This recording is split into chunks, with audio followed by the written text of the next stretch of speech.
Alright, guys, finally 2017 is here, and thank God we made it. It's grace, right? So I'm sure we won't take it for granted. On that note, let me say you're welcome to Purposeful Youth. And today, being the start of a new year, I'll be discussing with you my little piece on time. The proof of a promising better future is the gift of birth. When there is life, there is hope.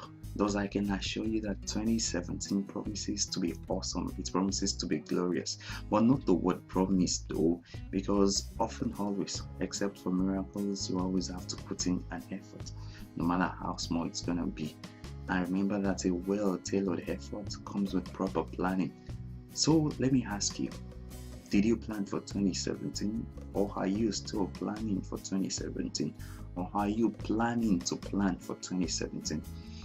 Your response summarily explains how you've chosen to start your new year, actively or passively.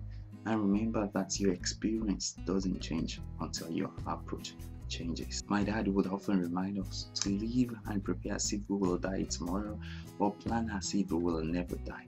Psalm 90 verse 12 says, "Teach us to number our days, that we may gain a heart of wisdom." Well, our days are not limited to days that we've lived, but also to the days that we have to live. I learned that if we've not learned to detail time, well, we've not learned to value life. So I define time as a unit of measurement of all things.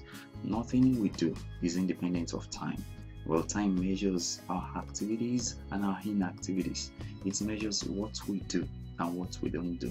And that's why when people ask you of what you were doing between 10 p.m. and 3 a.m., you will most likely tell them you were sleeping. And yet the time is still ticking. It doesn't stop. Well, that's why it's time. Stephen King in his book, The Green Mile, said, "Time takes it all, whether you want it or not." Some time ago, a friend was seeking opinions on whether God can change the past, since He can do all things. Well, sure, yeah, He can change the past if there's a need for it. He can do all things. But I found out that oftentimes, rather than changing the past, He rather makes the past worthless, using this principle of stopping and starting time. He brings changes by halting the present time and starting a new one, thus ending an era, making it to become the past and starting a new era. I believe that if not for this principle of stopping and starting time, then Christ's coming wouldn't have made any difference either. Everything would have been a continuum. And the beauty in this principle is that it's made available to us as humans in simple forms of willpower and decisions. The ability to say yes and the ability to say no. The ability to influence our own experiences. The ability to stop an event in our lives and start another one. Most times we don't really need those special breakouts that we are really seeking for to influence a change in our lives. But constantly saying yes or no, you can imagine how much we can change in our lives. Ray Cummings in The Girl of the Golden Atom said, "Time is what keeps everything from happening at once." Sometimes I do tell people that even when things are going so smoothly, when you think things are coming smoothly, they're just happening very easily. Sometimes you can want to prove that you're still in control.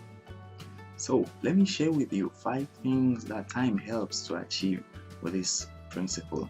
1. Time helps to build a beautiful or an awful history, depending on the way you've decided to use this principle.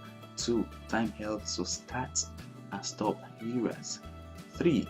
Time helps to have the hope of a promising better future. Are you going through an event now that is seemingly unfavorable? Well, don't worry, the time can be stopped and it can be started again. Then 4. Time helps to have a restart. And 5, I believe time limits time. If not so, then we will forever be captured in our regrets. Instead, thank God for time. It puts an end to an era. Conclusively, do you think you need a change? Well, it's a new year and the time just changed. You might as well change with this time. And please let me encourage you to be part of these discussions by subscribing to my channel. It's free. By dropping your comments below, by sharing my videos, and also by recommending my channel to someone you know. You can also follow me on Twitter and IG at Buluaji Lash.